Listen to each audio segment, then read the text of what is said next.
संत रामपाल जी महाराज की भविष्यवाणी सुनने के लिए चैनल को लाइक और सब्सक्राइब करें। परमात्मा कबीर भगवान की, अल्लाह अकबर की, उस महान परमेश्वर की आपके ऊपर असीम रजा है और आप युगों युगों के बहुत पुण्यकर्मी प्राणी हो, जो ऐसे भाग दौड़ के जीवन से समय निकाल कर यहाँ परमात्मा के दरबार में पहुंच पाते हो। उस परमात्मा की रजा बिना आप यहाँ नहीं आ सकते, आप ये ज्ञान भी नहीं सुन सकते, आप तक ये पहुंच भी नहीं सकता।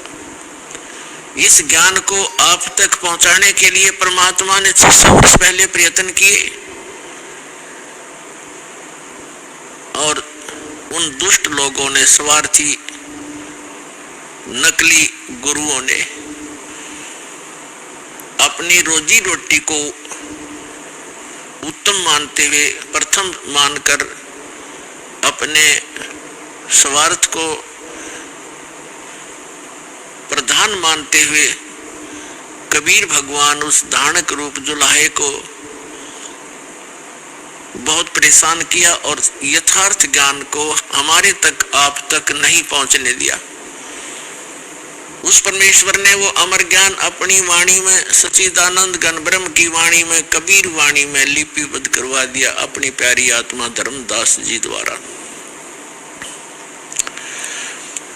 अब उस ज्ञान को, परमात्मा के उस विधान को, जो 600 वर्ष पहले परमेश्वर अपने द्वारा रची हुई सृष्टि की जानकारी, और हम कौन हैं, कहां से आए हैं, यहाँ क्यों दुखी हो रहे हैं, जन्म और मृत्यु का कारण क्या है, ये सब कुछ उस समय बताना चाहते थे, लेकिन इन नकली धर्म गुरुओं ने, इन दुष्ट लोगों ने हमारे तक ये पहुंचने नहीं दिया। परमात्मा का घोर विरोध करा दिया, उनको काटने, मारने, बुरी तरह परेशान करने पर ही लगे रहे, जनता को भ्रमित करते रहे।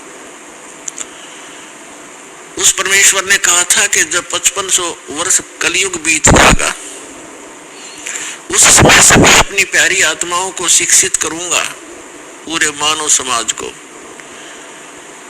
और सदग्रंथों को। ये सभी धर्म के धर्मी अपने धर्म ग्रंथों को सच मानते हैं और जिन गुरुओं को हम शास्त्र विज मानते थे, वो अपने ही सदग्रंथों से अनभिज्ञ थे, अपरिचित थे, अज्ञानी थे, और हम उनको केवल संस्कृत भाषा जानने के कारण उन पर विश्वास किया करते थे कि सभी सदग्रंथ संस्कृत भाषा में हैं और ये हमारे हिंदू धर्म गुरु संस्कृत भाषा पढ़े हैं, इन्होंने सदग्रंथों को ठीक ठीक जाना होगा, ये सही बता रहे।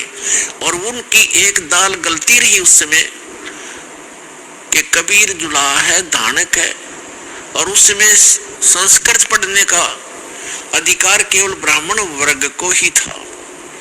इसलिए आम आदमी को यह शंका नहीं बनी, ये विश्वास बना नहीं, ये शंका बनी रही कि कबीर जी अशिक्षित है, परमेश्वर कबीर जी अशिक्षित है, ये झूठ ही बोल रहे होंगे सदग्रंथों के बारे में, क्योंकि सदग्रंथ हमारे पवित्र वेद, पवित्र श्रीमद् भगवद गीता, पवित्र पुराण आदि आदि ये संस्कृत भाषा में लिपिबद्ध है।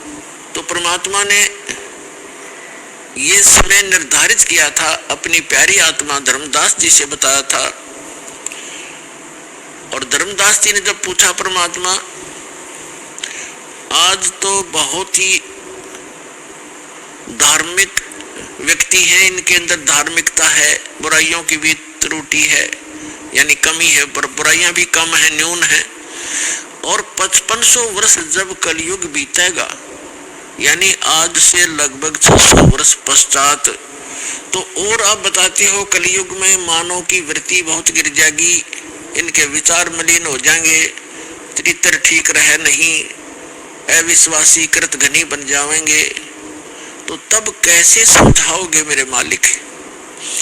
तब परमेश्वर ने कहा था कि उस समय सबसे पहले मैं इनको शिक्षित करवाऊंगा। परमात्मा कबीर जी कहते हैं, ये सब खेल हमारे किए, हमसे मिले सो निश्चय जिए, और फिर जब ये शिक्षित हो जाएंगे तब अपना दास भेजूंगा, तब तो कहा था मैं स्वयं जाऊंगा और उन सदग्रंथों के गूढ़ रहस्यों को जन साधारण को बताऊंगा, लेकिन स्वयं नहीं आए तो दास भेज दिया पुण्यात्माओं उस परम पिता ने। आज आप देख रहे हो ये इलेक्ट्रॉनिक सिस्टम, इलेक्ट्रॉनिक उपकरण, इंटरनेट सिस्टम, ईमेल, प्रोजेक्टर, ये सीडी, डीवीडी, पेन ड्राइव, जो भी ये टेक्निक परमात्मा ने, ये जो भी टेक्निक है उस परम पिता कबीर भगवान की दी हुई है मानव को। ये मानव स्तर की सोच नहीं, ये सत्कर मान लेना। अगर ये मानव की सोच होती तो लगभग 40 लाख वर्ष तो इस चतुर्युगी के बीत गए हैं और आज तक ये टेक्निक उपलब्ध नहीं हुई, मानव नहीं खोज सका। ये परमात्मा ने कलयुग इसलिए नाम रखा इसका कि इसमें मशीनरी युग होगा, टेक्निक इसके अंदर परमात्मा अपने बच्चों को देंगे और उसका मूल उद्देश्य ये है कि इस तत्व ज्ञान को जो 600 वर्ष पहले परमात्मा कबीर जी बताना चाहते थे, आज घर बैठे अपने बच्चों को इन टीवी के माध्यम से, इंटरनेट के माध्यम से, ये जो यूट्यूब आदि बन गए हैं, इनके माध्यम से घर बैठे ये अमृत ज्ञान बताऊंगा और तब ये समझ जाएंगे और मेरे पास आ जाएंगे, अपना कल्याण करवा लेंगे। तो ये सारा कुछ जो उपकरण बनवाए हैं परमात्मा ने, ये इसलिए दिए हैं, उस परमात्मा गॉड गिवन ये माइंड है, जीव का अपना सतर की सोच नहीं है, ना ये बना सकता है। और जैसे अभी इस दास का जन्म हुआ किसान परिवार में, 50 वर्ष पहले जब हम 10-12 वर्ष के थे, हमारे यहाँ जो गेहूं की कनक को निकालते थे उसमें से भूसा अलग और कणक अलग करने के लिए एक 50 मन गेहूं के लिए 1 महीना लगता था। उसके ऊपर बैल घुमाते रहते थे, एक छड़ा बांध के पीछे बैलों के उसको घुमाते रहते थे। कम से कम 1 महीने में जाकर 20 दिन में जाकर के वो बारीक होता था, तब उसको बरसा बरुस गेहूं अलग और भूसा अलग करते थे। ऐसी टेक्निक थी उसमें। और उससे पहले तो और हमारे समय में तो ऐसे घुमाने वाली चारा काटने की मशीन हाथ से घुमाने वाली लग गई थी, जिसने गंडासा कहते हैं। और उससे पहले हमने देखे हमारे दादाजी हाथ से ऐसे काटा करते थे, ऐसे। और पीछे जाओगे तो क्या होगा? तो कहने का भाव ये है कि जो आज टेक्निक प्राप्त है ये गॉड कबीर गिवन है, ताकि आप अपने ग्रंथों को इन प्रोजेक्टर और डीवीडी के माध्यम से रूबरू देख सकें, आंखों देख सकें, फिर मिला सकें अपने। आपके घर उपलब्ध होती हैं ये सभी सदग्रंथ। और दया करी परमात्मा ने के अनुवादित करवा दिया उन्हीं के द्वारा जिनको ज्ञान नहीं था। अनुवाद उनको भाषा आती थी, जैसा भी उन्होंने अनुवाद, जहां उनकी बुद्धि काम करना बंद कर दी वहां तो गलत कर दिया, और जहां साधारण अनुवाद थे उन्होंने कर दिए। कहां स्लिप करी उनकी बुद्धि? जैसे श्रीमद् भगवत गीता अध्याय नंबर 7 के मंत्र नंबर 18 में अनुत्तम गति शब्द है। गीता ज्ञान दाता अपने से अन्य परमात्मा के विषय में जानकारी देता है और अपने विषय में भी जानकारी देता है। लेकिन गीतानुवाद करने वालों का दृष्टिकोण यही रहा कि श्री कृष्ण जो है ये सुप्रीम पावर है। श्री कृष्ण इज विष्णु, ये विष्णु जी को सुप्रीम पावर मानकर ये मानते रहे कि श्रीमद् भगवत गीता का ज्ञान श्री विष्णु जी ने दिया है श्री कृष्ण रूप में। श्री कृष्ण भी विष्णु ही थे, ये खुद मानते हैं हमारे धर्मगुरु। तो इन्होंने श्रीमद् भगवत गीता को ठीक से ना समझकर, क्योंकि उनको सृष्टि रचना का ज्ञान नहीं था, जिस कारण से उन्होंने श्री कृष्ण को ही मूल परमात्मा मान लिया। जबकि गीता अध्याय नंबर 15 के श्लोक 16 और 17 में 3 प्रभु बताए हैं, 3 पुरुष बताए हैं। एक सरपुरुष है ब्रह्म, जिसको सरब्रह्म भी कहा जाता है। सरब्रह्म ये केवल 21 ब्रह्मांड का स्वामी है। और दूसरा अक्षर पुरुष, इसको अक्षर ब्रह्म भी कहते हैं, इसको पर ब्रह्म भी कहते हैं। ये 7 संख ब्रह्मांड का स्वामी है, प्रभु है, पुरुष है, मालिक है। पुरुष कहो परमात्मा को।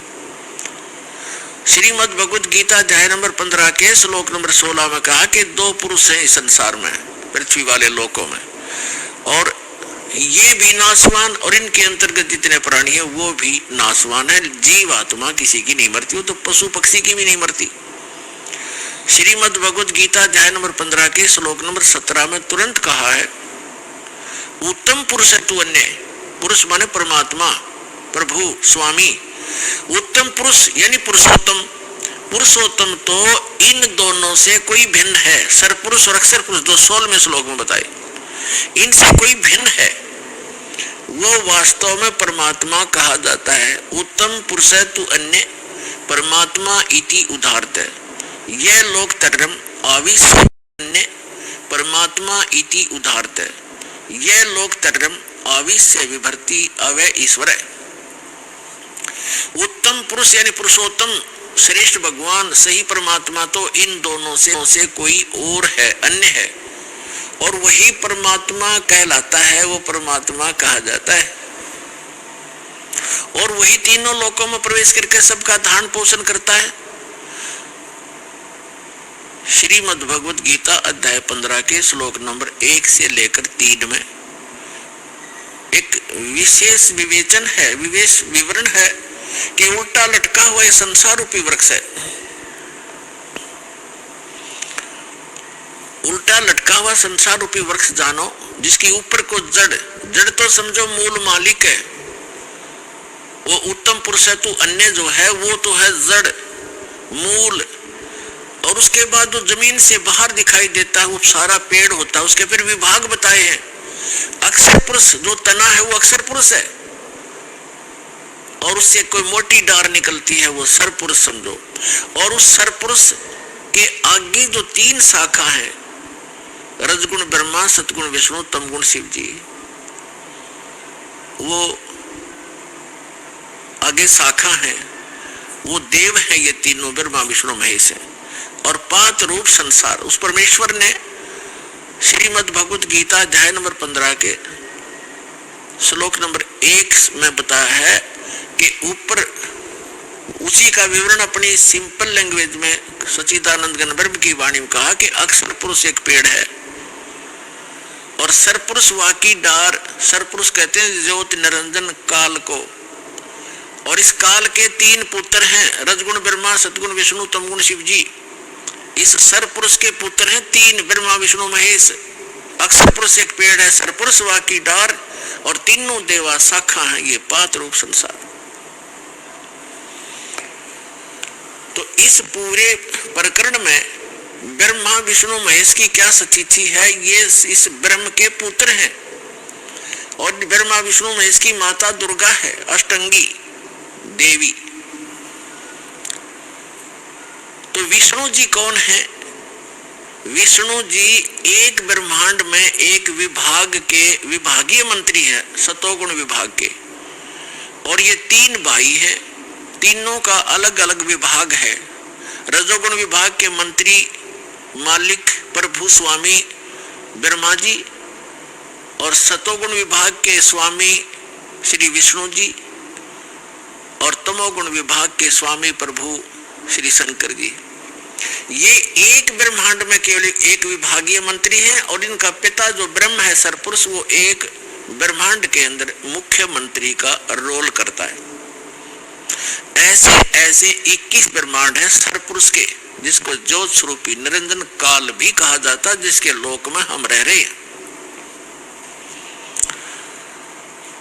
और फिर है अक्षर पुरुष। अक्षर पुरुष के 7 शंख, नील पद्म शंख, 7 शंख ब्रह्मांड है। और फिर तीसरा रहा वो परम अक्षर पुरुष, उत्तम पुरुष तु अन्य।